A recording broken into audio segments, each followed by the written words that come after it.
قرآن کی آیت میں فضیلتیں علماء کے لیے، تو ڈاکٹر لوگ کیا کہتے ہیں، نہیں ہم بھی اس میں شامل ہیں، صرف تمہاری فضیلت نہیں ہے، حدیثوں میں آتا فضیلت کہ عالم کے لیے یہ ہے یہ ہے، تو یہ لوگ کہتے ہیں نہیں ہم بھی اس میں شامل ہیں اس فضیلت میں.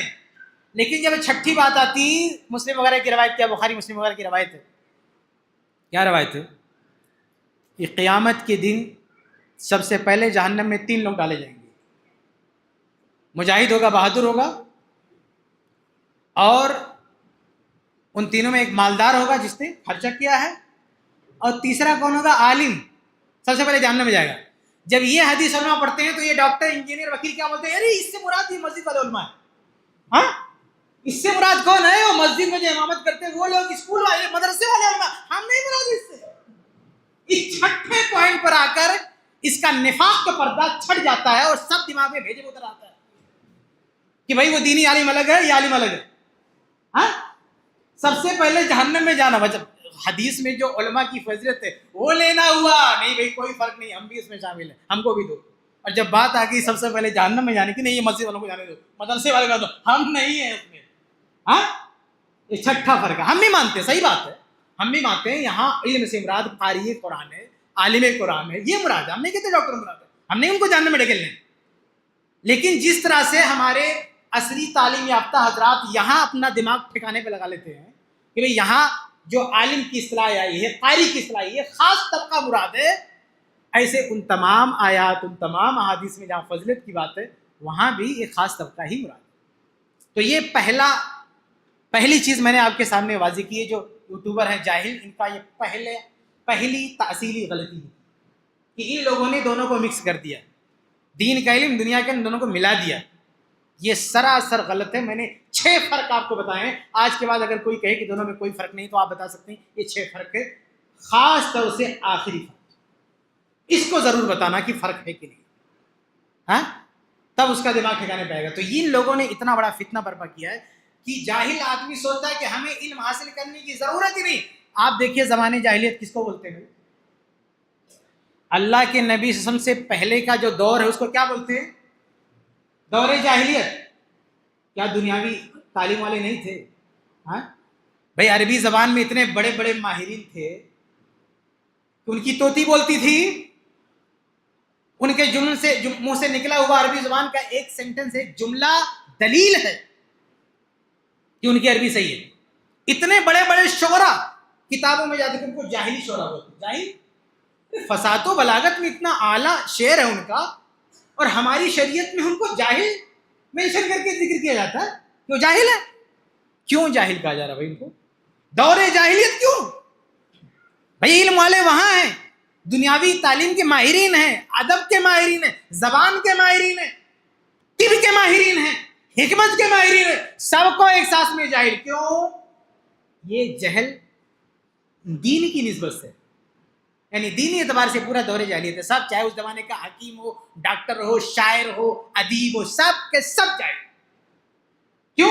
کیونکہ دین عقیدے کا علم نہیں. اسلام آیا، اب یہ علم کا دور ہے. اب یہ علم جس کے پاس گیا قرآن اور حدیث کے عقیدے کا. تو یہ پہلی چیز میں نے آپ کے سامنے کلیئر کی ہے کہ دونوں میں فرق ہے، دینی علم میں اور دنیاوی علم میں. آگے بڑھتے ہیں. دوسری چیز، اگر ہم کچھ نوجوان لوگ ہیں یا یوٹیوبر لوگ ہیں، اگر وہ کسی طرح یہ سمجھ بھی جاتے ہیں کہ بھائی دینی تعلیم الگ ہے، اس کو بھی حاصل کرنا ضروری ہے، یعنی دینی تعلیم جب تک یہ سمجھتا نہیں، جب تک سیکھتا نہیں، ہو نہیں سیکھتا، اسی سکھاتا ہے.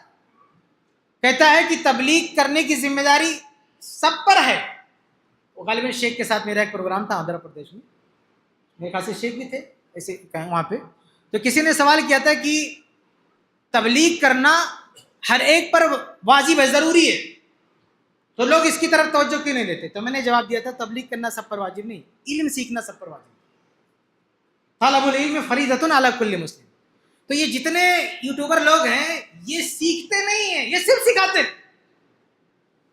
ان کو تحصیل علم کی طرف لانا یہ میڈے توڑنے کی طرح ہے، یہ چھٹک چھٹک بھاگ جاتے. کبھی بھی ان کو سکھانے کی کوشش کرو، چلو بھائی سیکھو، علماء سے جڑو، نہ بھاگ جاتے. سیکھنا نہیں، صرف سکھانا. کیوں؟ کیونکہ ڈاکٹر ہے، انجینئر ہے، سب کچھ ہے، آلریڈی سب سیکھا ہوا ہے، وہ بھی عالم ہے. جس دن ان کے سمجھ میں آ جائے گا کہ ہم عالم نہیں، اس دن سیکھنا شروع کریں گے۔ تو جب ہم ان کو سمجھانے میں کبھی کامیاب بھی ہو گئے، یہ تھوڑا سمجھ بھی جاتے ہیں کہ ہاں بھائی دین کا علم سیکھنا چاہیے، تو دوسری غلطی کیا ہوتی ہے؟ کہاں سے شروعات ہونا چاہیے سیکھنے کی، یہ دوسری غلطی۔ پہلے ابھی تک میں آپ کو سمجھا رہا تھا کہ دینی علم دنیاوی علم میں فرق ہے، اس لیے دینی علم بھی سیکھنا ضروری ہے۔ اب دوسری بات آپ کو بتانے لگا ہوں، دوسری جو گمراہی ان لوگوں کی وہ کیا ہے کہ اگر یہ بات دماغ میں آ بھی جاتی ہے کہ بھائی دینی علم سیکھنا ضروری ہے، تو مسئلہ ہے کہ شروعات کہاں سے کریں۔ دینی علم کے کئی ابواب ہیں، کئی چیپٹر ہیں، کتاب الایمان ہے، کتاب العقیدہ ہے، کتاب الطہارہ ہے، کتاب الصلاۃ ہے، کتاب الزکوٰۃ ہے، ہاں؟ تو شروعات کہاں سے کریں؟ سب سے پہلے کیا سیکھیں؟ اس میں یہ بندہ غلطی کر جاتا ہے۔ جتنے جاہل یوٹیوبر آپ دیکھیں گے یوٹیوب پہ، ان کو اگر سیکھنے پر بھی آئیں گے تو یہ نہیں سوچیں گے ہمیں کہاں سے شروعات کرنا ہے، اور ان کے چکر میں ہمارے نوجوان کتنے سارے برباد ہوئے۔ اگر وہ دینی علم حاصل کرنے بھی آئیں گے تو کہاں سے شروع کریں گے؟ مشاہدات صحابہ سے شروع کریں گے۔ ہاں؟ علی معاویہ رضی اللہ عنہما دونوں میں کون حق پر ہے، ادھر سے اسٹارٹ کرتا ہے، یہاں سے اس کی شروعات ہوتی ہے علم سیکھنے کی۔ اس کو ایمان کے بارے میں کچھ نہیں پتا، عقیدے کے بارے میں کچھ نہیں پتا، اور مشاجرت صحابہ میں ایکسپرٹ پی ایچ ڈی کرنے کی کوشش کرتا ہے۔ حالانکہ یہ وہ ٹاپک ہے کہ ہمارے سلف نے کہا اس میں زبان بند رکھو، اس علم کا سیکھنے ہی سے منع کیا۔ بتائیے، ہاں؟ یہ معلومات حاصل کرنے سے ہی روکا ہے۔ آج جب یوٹیوب پہ کھڑا ہو کے ایک آدمی صحابہ کی تعلق سے بات کرتا ہے تو ہمارے بہت سارے اہل حدیث نوجوان دھوکے کے شکار ہو جاتے ہیں۔ جانتے ہیں وجہ کیا ہے؟ وجہ یہ کہ اہل حدیث علماء سلف کے منہج پر چلتے ہوئے صحابہ کے معاملات کو کبھی ڈسکس نہیں کرتے۔ اس وجہ سے ہمارے نوجوان اپڈیٹ نہیں معلوم ہے۔ کیوں نہیں معلوم ہے؟ کیونکہ ہم نے بات ہی نہیں کیا، اور بات کرنا ہی نہیں ہم کو۔ ہاں، جب کوئی فتنہ کھڑا ہو گیا تو ابن تیمیہ رحمہ اللہ نے کہا کہ صحابہ کے معاملات میں بات نہیں کرنا، الا یہ کہ کوئی فتین کھڑا ہو جائے اور سب کا دماغ خراب کرنا شروع کرے، فتنہ برپا کرنا شروع کرے، تو علم اور انصاف کے ساتھ ان چیزوں کی صحیح صورتحال رکھنی چاہیے۔ وہی کیا ہے امام ابن تیمیہ رحمہ اللہ نے کتاب منہاج السنہ میں، آپ پڑھیے جا کے، اور یہ بات اسی کتاب میں لکھی ابن تیمیہ رحمہ اللہ نے منہاج السنہ میں۔ تو شروعات کہاں سے کرتے ہیں؟ صحابہ سے۔ حالانکہ یہ وہ چیز ہے، شروعات تو دور کی بات، آخر میں بھی آپ کو یہ سب نہیں سیکھنا ہے، کیونکہ اس کا دین سے تعلق نہیں ہے، یہ سیاسی اختلافات ہے، کوئی دینی اختلافات نہیں تھے۔ آپ کو شروعات کہاں سے کرنا ہے؟ ایمان سے، عقیدے سے، یہاں سے آپ کو شروعات کرنا ہے۔ ہفتے میں 2 دن منگل اور بدھ کو ہماری لائیو اسٹریم ہوتی ہے، تو ایک نوجوان آیا ہم سے سوال کرنے کے لیے، اور صحابہ کے بارے میں ایک سے ایک کتنا بڑا بڑا ڈائلاگ، بڑی بڑی باتیں کر رہا ہے۔ ہمارے ساتھی شیخ سرفراز نے پوچھ لیا ایمان کے کتنے ارکان ہیں، ٹائم فش، اس کو بتائیے۔ آپ سوچیں، اس کو پتہ ہی نہیں ہے ایمان کے کتنے ارکان ہیں، اسلام کے بھی ارکان نہیں پتا ہے، اور یہ محاکمہ کرنے آیا کہ علی اور معاویہ میں کون سا پتہ۔ یہ دوسرا بڑا فتنہ ہے میرے بھائیو علم کے حوالے سے، کہ ان کو یہ نہیں معلوم شروعات کہاں سے کرنی، کہاں سے شروعات کرنی بھائی صاحب۔ اچھا، کچھ لوگ دیکھیے وہ جو اورنگ آباد میں مہدی بنا ہوا ہے، کچھ لوگ وہاں سے بھی شروعات کرتے ہیں، یعنی علامات قیامت سے۔ شروعات کہاں سے کرنا یہ حدیث کی کتابیں آپ کو بتاتی ہیں۔ جو حدیث کی کتابیں ہمارے علماء نے فقہی ابواب پہ مرتب کی ہیں، آپ کھول کے دیکھو کہ کون سے چیپٹر پہلے رکھا ہے، پھر کس کو رکھا ہے، پھر کس کو رکھا ہے، پھر کس کو رکھا ہے۔ صحیح بخاری کھول کے دیکھیں، کتاب الایمان، کتاب العلم، کتاب الطہارہ، کتاب الصلاۃ، یہ سب سے پہلے سکھایا جاتا ہے ایمان، عقیدہ، علم اور نماز۔ یعنی عقیدے کے بعد سب سے پہلے عقیدہ سیکھنا، شارٹ میں کہیں تو ایمان اسلام سیکھنا، اس کے بعد نماز سیکھنا، نماز اچھی طرح پڑھنا یہ سیکھنا۔ اور یہ فتن کی باتیں یہ سب سے لاسٹ میں آپ کو حدیث کی کتابیں ملیں گی۔ آپ کوئی بھی حدیث کی کتاب اٹھا کے دیکھ لیں، کتب ستہ کوئی بھی آنکھ بند کر کے اٹھا کے دیکھ لیں، کسی ایک کتاب میں بتائیں کہ شروعات مشاجرت صحابہ سے ہو رہی ہے یا فتن سے ہو رہی ہے؟ نہیں۔ تو یہ سارے اتنے بڑے بڑے علماء نے یہ ترتیب کیوں بنائی ہے؟ بھائی آپ کے سیکھنے کی یہی ترتیب ہے، ہمارے سیکھنے کی یہی ترتیب ہے۔ لیکن کسی بندے کو اگر پکڑ کے لاتے بھی ہے سکھانے، اس کے دماغ میں بات آ بھی جاتی ہے کہ سیکھنا چاہیے، تو شروعات کرتا ہے مشاجرات سے، شروعات کرتا ہے فتن سے۔ صحیح مسلم کی، اچھا، ایک لائیو اسٹریم میں ایک بندہ اور آیا تھا ہمارے پاس، اب وہ حدیث پڑھ رہا ہے جس میں حدیث بھی نہیں ہے، وہ وہ کوئی ایک شخص ہے پتہ نہیں کون، انون، اس کا حدیث میں نام بھی مینشن نہیں ہے، اس نے علی رضی اللہ عنہ کے بارے میں کچھ کہا، غلط بات کہا، دیکھو صحیح مسلم کی حدیث ہے، ان کا حدیث کہاں بھائی؟ تو پتہ نہیں کون بندہ کیا کہہ رہا ہے، اس کو نہ رسول کا فرمان ہے نہ صحابی کا فرمان ہے، حدیث کیسے ہو گیا؟ جو بھی صحیح مسلم ہے سب حدیث میں، یہ بھی ایک فتنہ۔ بخاری مسلم میں جو کچھ ہے کہتے تھے یہ حدیث ہے، ارے بخاری مسلم میں قرآن و حدیث کی باتیں ہیں، بخاری مسلم میں صحابہ کی باتیں ہیں، بخاری مسلم میں تاریخ کی باتیں ہیں، بخاری مسلم میں علماء کا اپنا اسٹیٹمنٹ، اپنا بیان ہے، بہت کچھ ہے بخاری مسلم میں، لیکن اصل بخاری مسلم کا جو عنوان ہے وہ احادیث مرفوعہ، ان کو آپ حوالہ دیے مسلم کی ہے۔ تو ایسے مسلم کی وہ حدیث اس کو پتہ ہے بہت آگے جا کے، لیکن صحیح مسلم کی جیسے سے پہلی حدیث ہے، پہلی حدیث، فرسٹ حدیث ہے۔ میں نے پوچھا پہلی حدیث پتہ؟ پہلی حدیث اس کو نہیں پتہ۔ صحیح مسلم کا مقدمہ چھوڑ دیجئے، حدیث کہاں سے شروع ہوتی ہے؟ اس حدیث سے شروع ہوتی ہے صحیح مسلم، جس حدیث کو محدثین ام الاحادیث کہتے ہیں۔ جیسے قرآن میں سورہ فاتحہ کیا ہے؟ ام الکتاب ہے۔ سورہ فاتحہ تمام قرآن میں سب سے اہم سورہ ہے، ام الکتاب۔ ایسے ایک حدیث ہے جس کو ام الاحادیث کہا جاتا ہے، دوسرا اس کا نام ہے حدیث جبریل۔ اب جا کے پڑھیں، اس میں جبریل السلام آتے ہیں انسانی شکل میں، اللہ کے نبی صلی اللہ علیہ وسلم سے کچھ سوالات کرتے ہیں، اللہ کے نبی جوابات دیتے ہیں۔ جب جبریل السلام چلے جاتے ہیں تو اللہ کے رسول صلی اللہ علیہ وسلم کیا فرماتے ہیں کہ ھذا جبریل، یہ جبریل تھے، اتاکم یعلمکم دینکم، تمہیں تمہارا دین سکھانے آئے تھے۔ کیا سکھانے آئے تھے؟ دین۔ کیا سکھا کے گئے تھے؟ کنٹینٹ دیکھو، آپ مواد دیکھو حدیث کا، کیا مشاہدت صحابہ کی بات تھی اس میں؟ علی افضل ہے، معاویہ افضل ہے، یہ بات تھی اس میں؟ پہلا سوال کیا تھا؟ اسلام کیا ہے؟ پھر سوال تھا ایمان کیا ہے؟ پھر سوال تھا احسان کیا ہے؟ جبریل اسلام نے کیا سکھایا؟ نبی کہہ رہے ہیں دین سکھا کے گئے۔ دین کس کو کہا؟ ایمان کو، اسلام کو، احسان کو، اور سب سے لاسٹ میں علامات قیامت کی بات، سب سے لاسٹ۔ اس لیے محدثین علامات قیامت کی چیپٹر کو سب سے لاسٹ میں لاتے ہیں، سب سے آخر میں کہا قیامت کی باتیں، اس کی نشانیاں۔ یہ ترتیب جبریل اسلام کی بھی ہے دین سکھانے کی، یہ ترتیب محدثین کی ہے، یہ ترتیب اللہ کے رسول کی ہے۔ معاذ بن جبل رضی اللہ عنہ کو صحیح بخاری کی حدیث ہے، اللہ کے نبی صلی اللہ علیہ وسلم نے کہاں بھیجا؟ یمن، دائی بنا کے، جاؤ ان کو سکھاؤ۔ صحیح بخاری کی حدیث ہے 1395۔ کیا کہا کہ ادعوہم الی شہادت اللہ الہ الا اللہ وانی رسول اللہ، جاؤ سب سے پہلے کیا سکھانا؟ اللہ کے علاوہ کوئی معبود نہیں ہے، میں اللہ کا رسول ہوں۔ یہ پہلا سبق ہے، یا پہلا سبق یہ کہ جا کے بتا دینا کہ علی اور معاویہ کا کیا مسئلہ ہوگا؟ نہیں، پہلا سبق یہ ہے توحید اور رسالت۔ اس کے بعد کیا کہا کہ فَإِنْهُمْ أَطَاعُوا لِذَلِكَ، اگر وہ یہ سیکھ گئے، یعنی کلمہ سیکھ گئے، توحید سیکھ گئے، رسالت سیکھ گئے، تو کیا سکھانا ہے؟ فَعَالِمُهُمْ، تم انہیں علم دو، بتاؤ ان اللہ قد افترض علیہم 5 صلوات فی کل یوم و لیلہ، کہ 24 گھنٹے میں اللہ نے 5 وقت کی نماز رکھی ہے۔ یہ سیکنڈ سبق، دوسرا سبق۔ دوسرا سبق کیا ہے؟ کہ نماز سکھاؤ، اور آگے کہا تیسرا سبق کیا ہے؟ فَإِنْهُمْ أَطَاعُوا لِذَلِكَ، اگر وہ یہ بھی مان جائیں، یہ بھی سیکھ لے، فَأَعْلِمْهُمْ، تو انہیں کیا سکھاؤ؟ ان اللہ افترض علیہم صدقۃ فی اموالہم، کہ اللہ نے انہیں ان کے مال میں صدقہ یعنی زکوٰۃ فرض کی۔ زکوٰۃ کے مسائل بتاؤ۔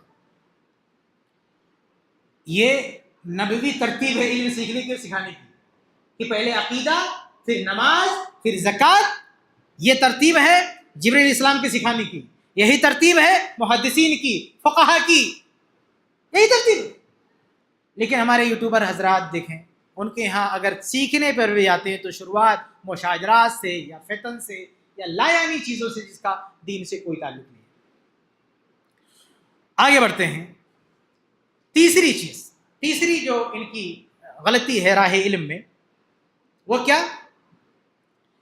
کہ چلو اگر ہم یہ بھی ان کو سمجھا لیں گے کہ بھائی قرآن و حدیث عقیدے سے شروعات کرنی ہے، یعنی ان کے دماغ میں ہم محنت کر کے یہ بھی بٹھا دیے کہ بھائی شروع کہاں سے کرنا ہے؟ عقیدے سے شروع کرنا ہے، تو پھر ایک تیسری غلطی کے شکار ہو جاتے ہیں کہ یہ ساری چیزیں عقیدہ، نماز، روزہ سیکھنا کس سے؟ تیسری بھیانک غلطی ان کی ہوتی ہے۔ اگر 2 غلطیوں کو ٹھیک بھی کر لیں پہلا دینی دنیاوی علم میں فرق کو جان جائیں، دوسرا علم سیکھنے کی ترتیب کو جان جائیں. تو ایک تیسری ٹھوکر ان کو لگتی ہے، وہ کیا؟ کہ علم کس سے لینا ہے، علم کس سے سیکھنا ہے. اب یہ سمجھتے ہیں کہ کوئی بھی یوٹیوب پہ کھڑا ہو کے سکھانا شروع کر دے، کوئی کورس بیچنا شروع کر دے، کوئی کورس بنا کے آپ کو سکھانا شروع کر دے، ایمان، عقیدہ، نماز، روزہ، بھائی آپ اس کو استاد بنا لو. کتنی بڑی گمراہی ہے کہ ایک آدمی جس کا کوئی بیک گراؤنڈ نہیں، کچھ کوئی استاد نہیں، کوئی ٹیچر نہیں، کوئی آگے پیچھے نہیں، کوئی پہچان نہیں، کوئی شناخت نہیں، وہ آدمی آپ کو عقیدہ سکھائے گا، وہ آپ کو دین سکھائے گا، وہ آپ کو نماز سکھائے گا؟ نہیں. یہ تیسری بھیانک غلطی ہے کہ یہ کہنے لگ جائیں آپ کہ ہم کسی سے بھی سیکھتے ہیں، بلکہ اب ایسا بھی جو پڑوس کا شخص ہے، اس کا کلمہ کیا ہے کہ مجھے یاد بھی نہیں کیا بولتا ہے، میں ہوں علمی کتابی، کیسے بولتا ہے، میں ہوں مسلم علمی کتابی. یہ اس کا کلمہ ہے. اس کے مسلک میں شامل ہونے کے لیے کلمہ پڑھنا پڑے گا. اس کا جو منہج ہے نا، اس کا جو مذہب ہے، وہ سب کو بیوقوف بناتا ہے کہ ہمارا کوئی فرقہ نہیں. فرقہ بنایا، فرقہ تو کلمہ بنا کے رکھتا ہو. ہاں، میں نہ بابی نہ وہابی، میں ہوں علمی مسلم کتابی. یہ کلمہ پڑھو گے تب انٹر ہوگے اس کے فرقے میں. اور سب کو بیوقوف بنا رہا ہے کہ ہمارا کوئی فرقہ نہیں، کلمہ تک بنا کے رکھا ہے علمی کتابی. اب علمی کتابی کے پیچھے کیا ہے؟ یہی ہے، کوئی بھی آپ کو سکھائے. علمی کتابی مطلب کوئی اور کتابی کہہ رہا بیوقوف، اور اس پہ فخر کہہ رہا ہے. قرآن نے کتابی کس کو کہا؟ یا اہل الکتاب، اے اہل کتاب. کون ہے کتابی؟ یہود. کون ہے کتابی؟ نصارہ. ہاں، یہ کتابی لوگ ہیں. یہ جاہل نوجوانوں کو پٹی بڑھا رہا ہے تم سب کتابی ہو. ہاں، ہمارا قرآن یہود و نصارہ کو کتابی بول رہا ہے، یہ کہہ رہا ہے مسلمان تم کتابی ہو. ہاں بھائی، وہ جاہل لوگ ہیں، ان کے پاس کوئی ہدایت نہیں ہے، کتاب لے کے بیٹھے ہوئے ہیں، توریت ہے، زبور ہے، کچھ کیا صحیح کیا کچھ پتہ نہیں، اس لیے کتابی کہا ہم کو. وہ جاہل ہے اس لیے کتابی کہا ہم کو مسلم کہا. ہم مسلم ہیں، ہم صحابہ کرام کو ماننے والے ہیں، ہماری نسبت سلفی ہے، اہل حدیث، علم کی نسبت ہے. وہ کتاب کی نسبت ہے جہاں کوئی آگے پیچھے پتہ نہیں ہے کیا صحیح کیا. تو یہ جہالت کی نسبت ہے، اور ہمارا نوجوان فخر کر ہمیں کتابی. جاہل آدمی کتابی. پرانے دور میں ہمارے علماء محدثین تھے، جب کسی پر جرح کرنا ہوتا تھا تو کیا کہتے تھے کہ صحفیون، یہ کتابی ہے، یہ کلمہ جرح ہے. آپ محدثین کی کتابیں اٹھا کے دیکھو، محدثین کسی کی شان کو گھٹانے کے لیے کہ آدمی اس قابل نہیں کہ سیکھا جائے، اس کے پاس علم نہیں، تو کیا بولتے تھے؟ صحفی. ایسی کتابوں میں پڑھا ہوا ہے، اس کے پاس مشائخ نہیں، اساتذہ نہیں. ہمارے جو علماء تھے پرانے، وہ اس بات پر ان کو خوشی ہوتی تھی کہ ہمارے اساتذہ زیادہ ہیں. آپ پرانے علماء کی ہسٹری نکالو، آپ سیر اعلام النبلاء، امام بخاری کی کتابیں، امام زاہبی کی کتابیں، ابن حجر کی کتابیں، تہذیب الکمال، اس میں کوئی کسی عالم کا، محدث کا نام آئے گا تو اس کے مشائخ کا تذکرہ ہوگا، روا ان فلک، اس کے اتنے استاد ہیں. اور ہمارے جو علماء محدثین تھے پرانے، وہ اس کو اپنی بہت بڑی خوبی سمجھتے تھے کہ ہمارے مشائخ زیادہ ہیں، ہمارے اساتذہ زیادہ ہیں. امام بخاری کی ایک بہت بڑی خوبی کیا ہے کہ وہ جگہ جگہ جا کے بہت سارے علماء سے علم حاصل کیا، وہ استاد زیادہ ہے. خطیب بغدادی کا شوق دیکھیے اپنے استاد کی تعداد بڑھنے کا. ایک عالم ہوتے ابن القطان، ان کو 10 نام سے پیش کرتے ہیں. کبھی ان کا نام لیں گے حدثنا فلاں، حدثنا، کبھی ان کو کنیت سے کہیں گے حدثنا، کبھی ان کے ابا کی طرف نسبت کر کے. یعنی ایک عام طالب علم تاریخ بغداد پڑھے گا تو سمجھے گا یہ 10 استاد ان کے ہیں، جبکہ ایک ہی ہے. کیوں؟ تاکہ ہمارے اساتذہ بہت زیادہ ہیں، اتنے استاد ہیں. تو بلکہ محدثین نے اس طرح کے تدلیس شیوخ کا اصطلاح استعمال کی، یعنی شیوخ پہچانے نہ جائیں. یعنی شیوخ میں تعدد بتانے کے لیے کچھ لوگ کرتے کہ ہمارے استاد زیادہ ہیں، یہ بتانے کے لیے تدلیس کرتے تھے. تدلیس یعنی ایسے نام سے ذکر کرتے تھے کہ کوئی پکڑ نہ پائے، صرف یہ دکھتا ہے کہ اساتذہ بہت زیادہ ہو گئے. تو ایک زمانہ وہ بھی تھا علم کا کہ لوگ استاد کو بڑھانے میں فخر کرتے تھے. اور آج کیسا جہالت کا زمانہ ہے کہ آدمی استاد کو مائنس کرنے میں، ختم کرنے میں فخر محسوس کر رہا، کہہ رہا میں کتابی ہوں، میرا کوئی استاد ہی نہیں ہے. کیسی مطلب الٹی گنگا بہری، بتائیے کیا دور تھا علم کا، اور آج جہالت کے دور میں آدمی کتابی کہہ کے اپنے آپ کو فخر محسوس کر رہا ہے. تو سیکھنے پر بھی آتا ہے تو بندہ کہاں سے سیکھا جائے یہی فیصلہ نہیں کر پاتا. یا تو جاہلوں سے سیکھنا شروع کر دیتا ہے یا کتابوں سے سیکھنا شروع کر دیتا ہے. یاد رہے صحیح بخاری کی حدیث ہم کو بتاتی ہے کہ کتابوں میں علم نہیں ہوتا، علم علماء کے پاس ہوتا ہے. دلیل صحیح بخاری کی حدیث، حدیث نمبر 100، حدیث نمبر 100.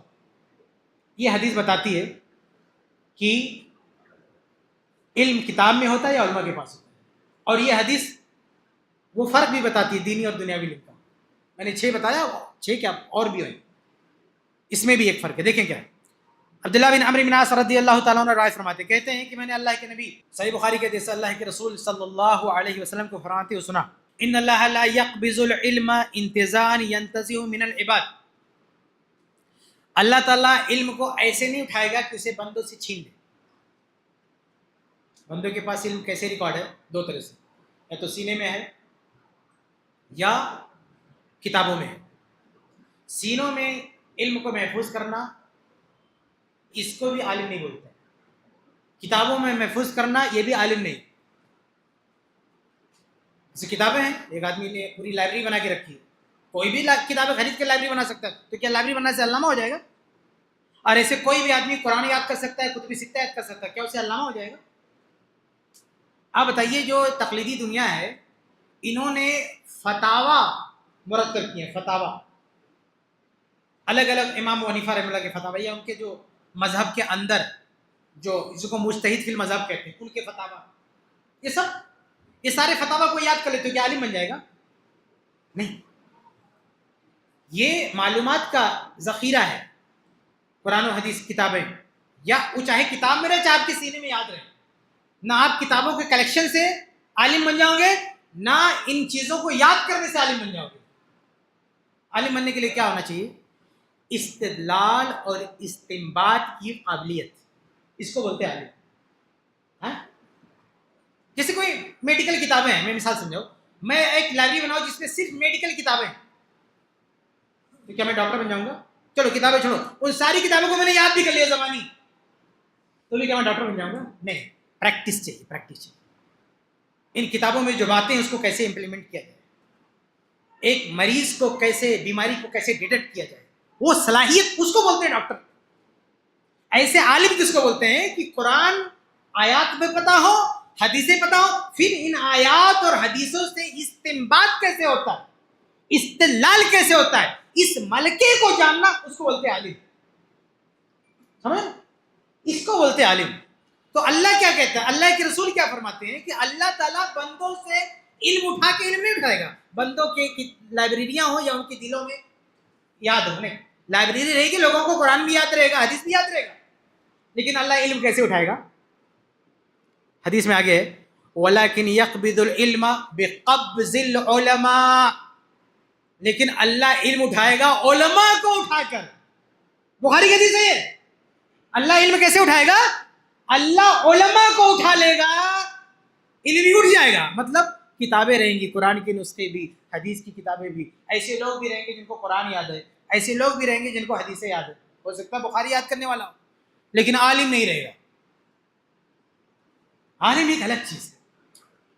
ہاں، اگر سارے ڈاکٹر ختم ہو جائیں تو آپ میڈیکل کتابیں رہیں، اور میڈیکل کتابوں کو کوئی یاد کرنے والا رہے تو اس کو آپ ڈاکٹر نہیں بول سکتے.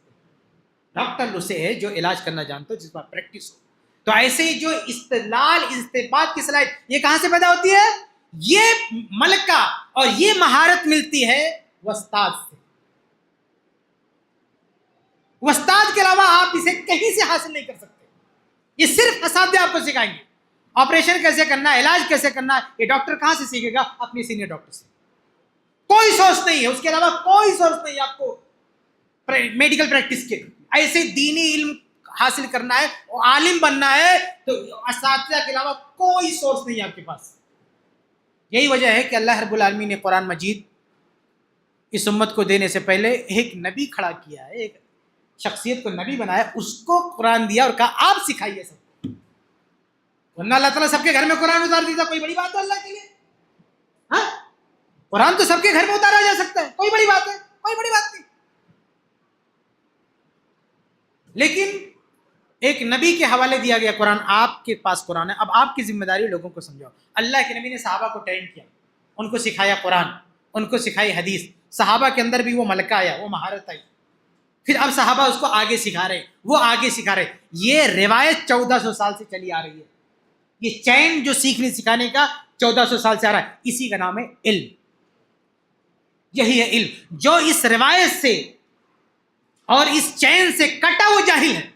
بھلے لائبریری سجا لے یا حدیث کی کتابیں یاد کر لے، قرآن یاد کر لے. کتنے سارے حافظ لوگ ہیں، عربی بھی آتی ہے، قرآن بھی یاد ہے، کیا وہ عالم ہے؟ ایک آدمی جو عربی زبان کا ماہر ہو، پورا قرآن سے یاد ہو، کیا اس کو آپ عالم کہیں گے؟ چلو صحیح بخاری بھی یاد کر لے زبان، کیا اسے عالم کہیں گے؟ نہیں. قرآن اور حدیث کے ساتھ ساتھ کوئی عالم ہونا چاہیے جو اس کو بتائے کہ یہ چیزیں استنباط کیسے کیے جاتے ہیں، استدلال کیسے کیے جاتے ہیں، یہ ملکہ اس کے اندر آنا چاہیے. اسی لیے اللہ کے رسول کیا فرماتے ہیں؟ اللہ کے رسول فرماتے ہیں وَلَٰكِنْ يَقْبِضُ الْعِلْمَ بِقَبْضِ الْعُلَمَاء. یہ میں اپنی طرف سے نہیں کہہ رہا ہوں، میں حدیث پڑھ رہا ہوں. یہ صحیح بخاری کی حدیث ہے کہ علم اللہ کیسے اٹھائے گا؟ لائبریری ختم کر کے نہیں، سینوں سے علم چھین کے نہیں، علماء کو اٹھائے گا. اس کے بعد بھلے تمہاری لائبریری رہے، بھلے قرآن و حدیث کو یاد کرنے والے علماء رہیں، قرآن و حدیث کو یاد کرنے والے لوگ رہیں، لیکن جب علماء اٹھ جائیں گے تو علم نہیں رہے گا. علماء کے اٹھ جانے سے علم نہیں رہے گا. آگے فرمایا حتی اذا لم یبق عالما، یہاں تک کہ جب کوئی عالم نہیں بچے گا، اتخذ الناس رؤوسا جہالا، لوگ جاہلوں کو اپنا امام بنا لیں گے. جاہلوں کو اپنا علم ختم ہو جائے گا تو لوگ کس کو امام بنائیں گے؟ جاہلوں کو. فَسُئِلُوا، ان سے لوگ سوالات کریں گے. فَأَفْتَوْا بِغَيْرِ عِلْمٍ، وہ جواب دیں گے بغیر علم کے. بغیر علم کے جواب دینے کا کیا مطلب ہے؟ ان کے پاس بھی کتابوں تک رسائی ہے، ایکسس ہے کتابوں تک، سب کچھ ہے، ہو سکتا ہے کتابیں یاد بھی ہوں، لیکن صلاحیت نہیں ہے علم کی صلاحیت. تو بغیر علم کے جواب دیں گے. فَضَلُّوا وَأَضَلُّوا، یہ خود گمراہ ہوں گے اور دوسروں کو گمراہ کریں گے. تو حدیث میں کیا ہے کہ یقبض العلم بقبض العلماء. یہاں سے دو چیزیں پتہ چلی اس حدیث سے. نمبر ایک کہ اگر علماء نہیں ہے تو علم نہیں ہے، بھلے کتابیں ہوں. اور نمبر دو، یہاں جو علماء کا ورڈ استعمال ہے، اس سے مراد ڈاکٹر، انجینئر، وکیل نہیں ہے. اللہ کیسے علم اٹھائے گا؟ ڈاکٹروں کو اٹھا کے علم اٹھا لے گا؟ انجینئر کو اٹھا کے علم اٹھا لے گا؟ نہیں. یہاں خاص دینی علماء کی بات ہو رہی، ان کو اٹھا کے علم اٹھا لے گا. یہ ڈاکٹر انجینئر رہیں گے، یہ لوگ فتویٰ دینا شروع کر دیں گے. ہاں، اس دور میں دیکھیے آپ کو بہت سارے ایسے میڈیکل ڈاکٹر مل جائیں گے، سب چھوڑ چھاڑ کے سب کو فتویٰ دے رہا ہے بندہ. انجینئر مل جائے گا، اپنی فیلڈ چھوڑ کے فتویٰ دے رہا ہے. وکیل مل جائے گا، اپنی فیلڈ چھوڑ کے فتویٰ دے رہا ہے. کیسا زمانہ آ گیا بتائیے. ہاں بھائی، ہم یہ نہیں کہتے کہ ڈاکٹر فتویٰ نہ دے، فتویٰ دے، نو پرابلم، لیکن اگر اس کو سوئچ ہونا ہے علم طب سے علم دین میں آتا ہے تو ٹھیک ہے. جیسے میڈیکل تعلیم حاصل کریں نا، اسی طریقے پر یہ تعلیم بھی حاصل کر لیں، نو پرابلم. فتویٰ دے کون منع کر رہا ہے؟ ہم کسی کو روکتے نہیں ہیں کہ آپ عالم مت بنو، ہم تو کہتے بنو آپ عالم. لیکن جیسے آپ نے انجینئرنگ سیکھی ہے، ایسے علم شریعت سیکھ لو. ٹائم دو، اساتذہ کے ساتھ بیٹھو، سیکھو، اس کے بعد سکھاؤ، کوئی مسئلہ نہیں. آپ وکیل ہو، نہیں پسند آتی وکالت، دینی کام کرنا ہے، تبلیغ کرنا ہے، فتویٰ دینا، نو پرابلم، آؤ، ویلکم. لیکن اساتذہ کے ساتھ بیٹھو، سیکھو، استنباط کیسے کیا جاتا ہے، اجتہاد کیسے کیا جاتا ہے، مسائل کیسے بتائے جاتے ہیں، ٹریننگ لو، اس کے بعد میں آپ لوگوں کو سکھاؤ، میں کوئی پرابلم نہیں. لیکن مسئلہ یہ ہے کہ سیکھیں گے نہیں، صرف سکھائیں گے، یہ پرابلم ہے نا. یہ تو جاہل کا کام ہے. لیکن سیکھے آپ کیسے سکھا سکتے؟ یہ ہیں جاہل یوٹیوبرز. جتنے لوگ یوٹیوب پہ بیٹھ کے گیان دے رہے ہیں، ان میں سے کسی کے پاس وہ استاد نہیں. ان کو چیک کرنے کا یہ فارمولہ ہے، ان کے اساتذہ کی لسٹ مانگو، لسٹ. آپ کو ایک فارمولہ دیتا ہوں، آپ کو اگر پتہ کرنا نا کہ کون یوٹیوبر جاہل ہے اور کون عالم ہے، تو اس کے بہت سارے طریقے ہو سکتے ہیں پتہ کرنے. ان میں سے ایک ہے کہ اساتذہ کی فہرست مانگو کہ اس کے اساتذہ میں کون ہے. اور حیرت کی بات ہوتی ہے کہ کبھی دو تین کے استاد بھی نکلیں گے تو وہ بھی جاہل، اسی کیٹیگری کی ملیں گے. ایک بندہ کیا کہتا ہے، میں اپنی زندگی میں جن سے سب سے زیادہ متاثر ہوں وہ دو لوگ ہیں، ایک احمد دیدات ہیں، ایک ڈاکٹر اسرار ہے، دونوں میں سے کوئی عالم نہیں. ہاں، اتنی بڑی جہالت کی بات ہے. دونوں میں سے کوئی عالم نہیں، دونوں کو استاد بنا کے رکھا ہے. اس سے پتہ چلتا ہے اس کے پاس ہے کیا. تو اساتذہ بہت اہمیت رکھتے ہیں. یہ حدیث کہہ رہی ہے علماء اٹھ جائیں گے تو علم اٹھ جائے گا. اچھا، ایک دلچسپ بات یہ ہے کہ دینی علم میں ایک علم ہے علم وراثت بڑا دلچسپ علم ہے، علم وراثت. آپ نے کسی جو ہے متعلم کو یوٹیوبر کو نہیں دیکھا ہوگا کہ اس میں بہت زیادہ گیان دیتا ہو. کیوں؟ کیونکہ یہ جو ہے کیلکولیشن اس میں کرنا پڑتا ہے، اور ذرا سی بھی غلطی کیا تو یہ نہیں بول سکتا کہ یہ میرا اجتہاد ہے، میری رائے ہے.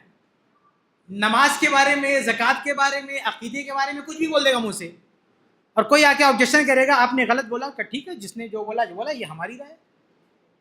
لیکن وراثت کے مسئلے میں اگر جواب غلط دے دیا تو نہیں بول سکتا ہے میری رائے، اس کو ماننا پڑے گا یہ غلط ہے. اس لیے زبان لاک ہو جاتی ہے. اس فیلڈ میں زیادہ نہیں چل پاتے یہ لوگ. آپ نے دیکھا کسی جاہل یوٹیوبر کو، بردر کو، کہ وراثت کے مسئلے سب کو بتا رہا ہوں؟ نہیں. ارے وہ بتائے گا، چھوٹا موٹا کورس کر کے بھاگ لے گا، لیکن سوال جواب نہیں لے سکتا. ہاں، ایسے اسٹیج پہ بیٹھ کے یہ نہیں کہہ سکتا آؤ وراثت کا جو بھی مسئلہ پوچھو ہم آپ کو بتاتے ہیں. یہ میں چیلنج کرتا ہوں، کوئی بھی شخص بغیر اساتذہ کے ساتھ بیٹھے علم وراثت سیکھ ہی نہیں کر سکتا. امپاسبل، ممکن ہی نہیں. ہو سکتا ہے نماز تھوڑا سیکھ لے، زکوٰۃ سیکھ لے، لیکن اس میں زیرو رہے گا. اگر وہ استاد نہیں ہے، علم وراثت نہیں سیکھ سکتا، کتنا بڑا جو ہے مائنڈ والا، ذہن والا ہو ہی نہیں سکتا. باقی معاملات میں ہو سکتا ہے تھوڑا بہت سیکھ. یہی وجہ ہے کہ یہ جاہل یوٹیوبر کبھی بھی آپ کو یہ نہیں کہیں گے آؤ وراثت کا مسئلہ پوچھو ہم جواب دیتے. یہ جو جگلر ہے پڑوس کا، ایک بار وراثت کا سوال آ گیا اس کے پاس، ایسا اس کو مطلب الٹ پلٹ کے رکھ دیا. علی مرزا کی بات کر رہا ہوں. جب اس نے جواب دیا تھا تو میں فوراً 2-3 دن کے بعد میں نے ایک دوسری ویڈیو ریکارڈ کر کے اپلوڈ کی. میرے یوٹیوب چینل پر ہے، فیس بک پہ جا کے آپ سنیں. فوراً میں نے اپلوڈ کیا کہ بندے تو نے کیا کیا. اچھا وہ کتنے ایک کورس مطلب وراثت سکھا رہا ہے، علی مرزا وراثت سکھا رہا ہے، اور سکھانے کے بعد کیا بولتا ہے کہ مولوی کر پائے گا جس کو کیلکولیٹر بھی چلانا نہیں آتا. کہہ رہا ہے یہ مولوی کر پائے گا جس کو کیلکولیٹر بھی چلانا نہیں آتا ہے. وہ تو سکھا کے بھاگ دیا، لیکن جب سوال آیا تو اوقات سامنے آئی نا. ہاں، یہ بردر بھی ایسا کر لے جائے گا کہ چھوٹا موٹا کورس پڑھا کے نکل لے پتلی گلے سے، لیکن اس کو ہمت ہے تو بیٹھے اور کہے کہ آؤ وراثت کا سوال جواب کرو.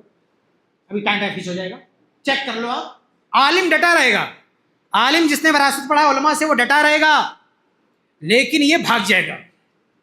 جس نے کسی استاد سے علم وراثت نہیں پڑھا وہ بھاگ جائے گا. کنفرم بتا دو، بھاگ جائے گا. 1 سیکنڈ نہیں ٹک سکتا، بھلے وہ وراثت کو کون پڑھا رہا ہو آپ کو. تو علی مرزا نے سوال کا جواب دینا شروع کیا. یقین مانیے، جا کے سنیے، اس نے صرف قرآن کی آیت پڑھا، صرف بخاری کی حدیثیں پڑھا، لیکن جواب غلط دیا اس نے. مطلب اس کے جواب کا جو بیس ہے وہ قرآنی آیات ہے، اس کے جواب کا جو بیس ہے وہ بخاری کی حدیث ہے، لیکن پھر بھی جواب کیوں غلط ہے؟ دلیل قرآن سے، دلیل صحیح بخاری کی حدیث سے، جواب کیوں غلط ہے؟ کیونکہ یہ معلومات کا کلیکشن ہے، لیکن استدلال نہیں آتا اس کے پاس. اس کو استدلال نہیں پتا، اس کو استنباط نہیں پتا. یہ ایسے ہی جیسے میں کوئی کتاب اٹھا کے، میڈیکل کی اتھینٹک کتاب اٹھا کے کسی پیشنٹ کا علاج کرنے بیٹھ جاؤں، تو میرا جو بیس ہے وہ تو صحیح ہے، لیکن چونکہ مجھے علاج کو ڈیٹیکٹ کرنا، سمجھنا یہ نہیں آتا، علم طب نہیں آتا، پریکٹس نہیں میرے پاس، تو میں غلطی کر رہا ہوں.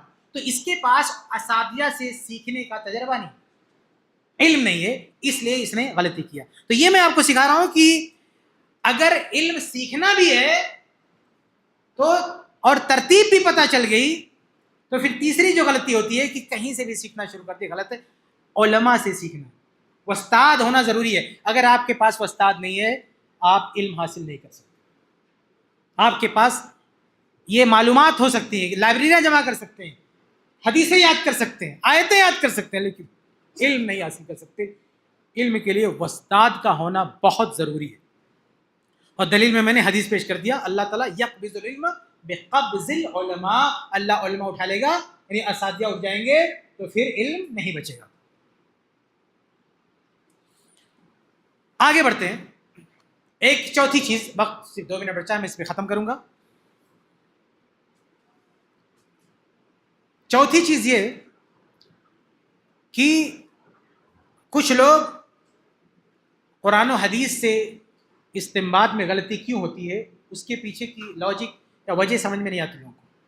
آج کوئی بھی آدمی قرآن و حدیث کے نام پہ کسی کو دھوکہ دے دیتا ہے.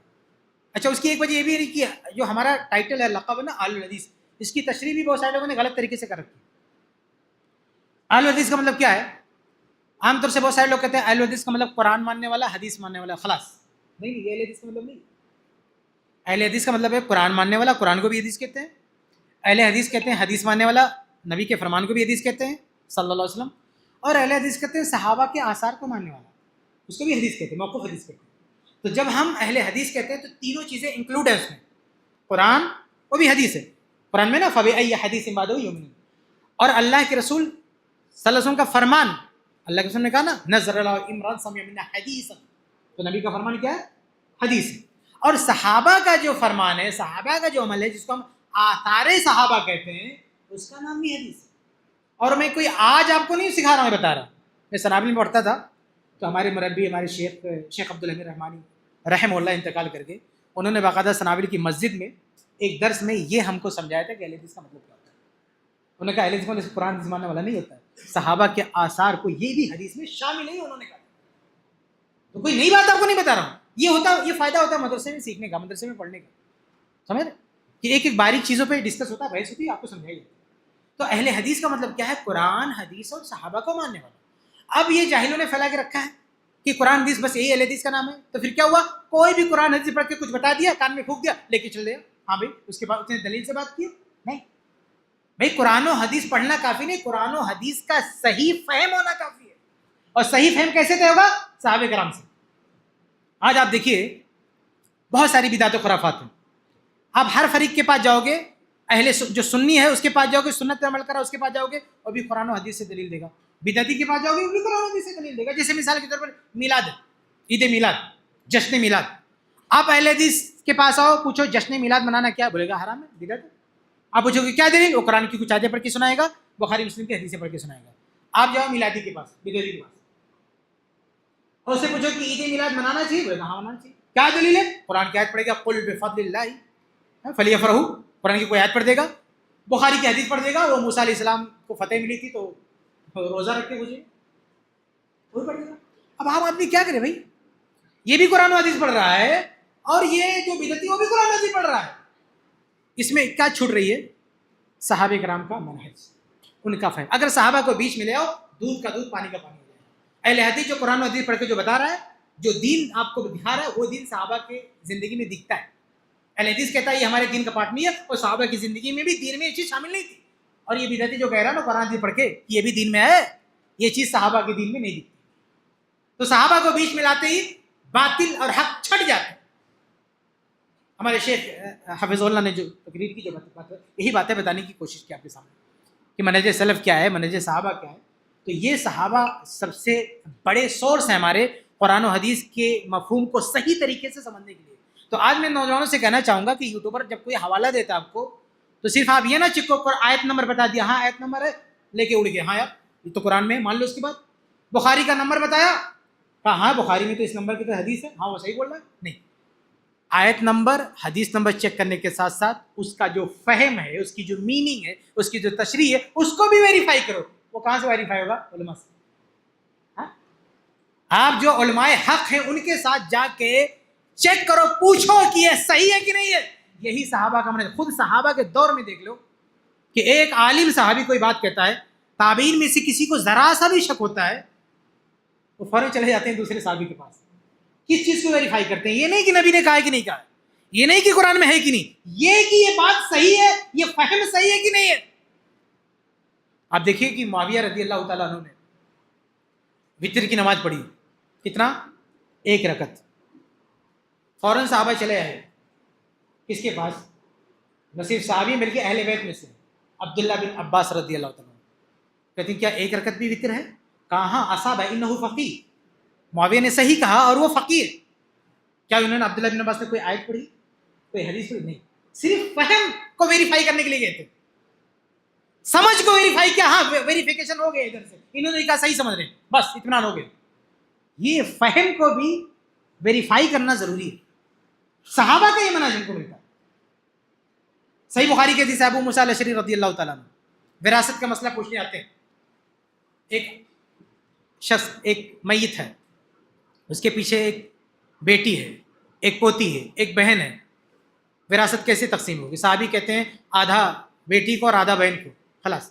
لیکن کہتے ہیں جاؤ عبداللہ ابن مسعود سے پوچھ لو، ویریفائی کر لو امید ہے کہ وہ بھی یہی جواب دیں گے. اب یہ جاتے ہیں عبداللہ ابن مسعود کے پاس، بخاری کی حدیث ہے. ابن مسعود کہتے ہیں اگر میں وہ جواب دے دیا تو گمراہ ہو جاؤں گا. نہیں، بیٹی کا آدھا اور پوتی کا 1/6 1/6 اور باقی جو بچہ وہ بہن کا. ویریفائی کیا فہم کو تو پتہ چلا کہ یہ چیز غلط ہے. تو میرے بھائی، جب بھی کوئی ابو موسیٰ الاشعری رضی اللہ عنہ نے جو فتویٰ دیا تھا، کوئی دلیل نہیں دیا تھا، نہ قرآن نہ حدیث، اس فہم کو چیک کرنے کے لیے. تو یہ فہم کو بھی ویریفائی کرنا ضروری ہے. صرف حوالہ کسی بندے نے دے دیا آپ لے کے چل بسے کہ ہاں بھائی قرآن دے دیا، حدیث دے دیا. بھائی قرآن حدیث صرف نہیں دے رہا آپ کو، قرآن حدیث کی تشریح بھی دے رہا آپ کو. آپ نے قرآن حدیث کے حوالے ویریفائی کیے، لیکن جو فہم دیا، تشریح دیا، اسے کہاں چیک کیا آپ نے؟ اسے بھی چیک کرنا ضروری ہے. تابعین کا دور دیکھیں، کوئی بھی آپ دور دیکھیں کہ علماء کسی کی کوئی فتویٰ، کوئی بات اگر کنفیوژن پیدا کر رہی ہے سمجھ میں، تو اس کو فہم کو بھی ویریفائی کرنے کے لیے دوسرے کے پاس چاہتے تھے. یہ علمی روایت ہے. لیکن آج ہمارے نوجوان اتنے بگڑ گئے ہیں کہ قرآن کا نام لے کے، حدیث کا نام لے کے کچھ بھی پروس دے اور آدمی لے کے اڑ جاتا ہے کہ ہاں بھائی قرآن پڑھا، حدیث پڑھا. لیکن یہ نہیں سوچتا کہ اس فہم کو بھی چیک کرنا ضروری ہے. اور یہ سب سے قیمتی چیز ہے میرے بھائی. اور یہی صحابہ کا فہم سارے بدعتیوں کے لیے رکاوٹ ہے ان کی بدعتوں کے پرچار میں. اس لیے لوگ صحابہ کو نشانہ بناتے ہیں، صحابہ سے چڑھتے ہیں. بلکہ اہل سنت میں جو لوگ کہتے ہیں نا کہ ہم صحابہ کو مانتے ہیں، وہ بھی صرف صحابہ کو مانتے ہیں، صحابہ کی نہیں مانتے. صحابہ سے محبت کا اظہار کرتے ہیں. صرف اہل حدیث واحد جماعت ہے تو اللہ کے فضل و کرم سے صحابہ کو بھی مانتے ہیں، صحابہ کی بھی مانتے ہیں. نہ صرف عقائد میں بلکہ فقہیات میں بھی صحابہ کو پہلے نمبر پر رکھتے ہیں، ائمہ اربعہ سے بھی پہلے نمبر پر رکھتے ہیں. شیخ نے بڑی خوبصورت بات کی کہ ہندوستان کی پہچان ہے اتباع، تقلید کے خلاف. اور یہ ہندوستانی اہل حدیث کی کیا پہچان ہے؟ بھائی بہت سارے آپ کو مل جائیں گے جو ائمہ اربعہ، مذاہب اربعہ سے تعلق رکھتے ہیں، عقیدے میں بڑے مضبوط ہیں، لیکن فقہ کا کوئی مسئلہ آئے گا نا تو وہ اپنے جو ان کا دائرہ ہے تمذہب کا، اسی میں سے نکال کے آپ کو بتائیں گے. لیکن اہل حدیث نہیں، عقیدے میں بھی صحابہ پہلے نمبر پر ہیں اور مسائل میں بھی، فقہ میں بھی صحابہ پہلے نمبر پر ہیں. اگر صحابہ سے، جیسے ابھی 8 رکعت تراویح کا مسئلہ دیکھ لیجئے، اہل حدیث کے علاوہ پوری دنیا میں کوئی آپ کو نہیں ملے گا جو اتنا اہتمام کرتا ہو 8 رکعت کا. کیوں؟ کیونکہ صحابہ سے ثابت ہے، عمر ابن الخطاب سے ثابت ہے.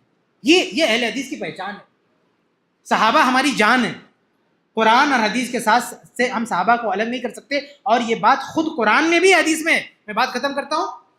قرآن میں اللہ نے کہا فَإِنْ آمَنُوا بِمِثْلِ مَا آمَنْتُمْ بِهِ فَقَدِ اهْتَدَوْا، کہ لوگ اگر ایمان لائے کس طرح؟ اس طرح جس طرح صحابہ تم ایمان لائے، تب ہدایت یاب ہیں. یعنی لوگ قرآن و حدیث مان لے کافی نہیں، قرآن و حدیث کو ویسے مانے جیسے صحابہ نے مانا. وہ تاریخ واسط کی روایت کیا ہے؟ افتراق امت والی، ترمذی میں بھی، لیکن سند صحیح ہے. تاریخ واسط کی سند صحیح ہے کہ پہلے 72 فرقے ہوئے، اس امت میں 73 فرقے ہوں گے. صحابہ نے پوچھا کہ وہ فرقے ناجیہ کون سا ہوگا جو جنتی ہوگا؟ نبی نے کیا فرمایا؟ ما انا علیہ الیوم، کہ وہ نجات یافتہ فرقہ کون ہوگا؟ وہ اس چیز پر ہوگا جس پر آج میں ہوں. نبی کس پر تھے؟ قرآن پہ، حدیث پہ.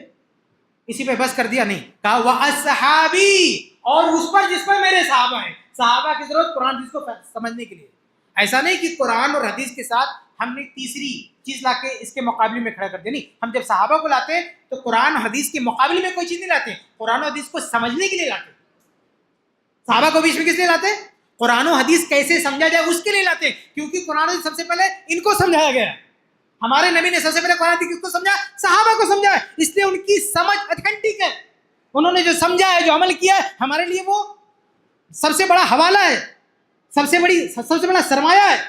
تو صحابہ کا جو عقیدہ ہے ہم اس سے ہٹ نہیں سکتے، اور صحابہ کا کی جو فقہ ہے، جو فتاوی ہے، اس سے بھی ہم ہٹ نہیں سکتے. کہیں اختلاف بھی ہوا تو اختلاف میں بھی جو دوسرے صحابہ ہیں ہم صحابہ تک ہی رہتے ہیں. ایسا نہیں کہ صحابہ نے کسی مسئلے میں 2 رائے دی تھی تو ہم تیسری بنا لیں. نہیں، ان 2 میں سے ایک ہی کو ہم لیں گے. یعنی اختلاف میں بھی ہم صحابہ کا ساتھ نہیں چھوڑ سکتے. تو یہ میرے بھائی یہ چیز، یہ چند باتیں میں آپ کو بتا سکا علم کے حوالے سے. یہ یوٹیوبر لوگ ہیں، یوٹیوب پہ بیٹھ کے فتویٰ دیتے، علم سکھاتے ہیں، وہ علم کے راہ میں کتنی باطل منہج پر، باطل تحصیلات پر، باطل اصولوں پر ہے. انہوں نے پورا ڈیمیج کر کے رکھا ہے علم شرعی کو اس وجہ سے. تو یہ باریکیاں آپ سمجھ جائیں گے تو آپ کو سمجھ میں آئے گا کہ علم کہاں سے لینا ہے، کس سے لینا ہے.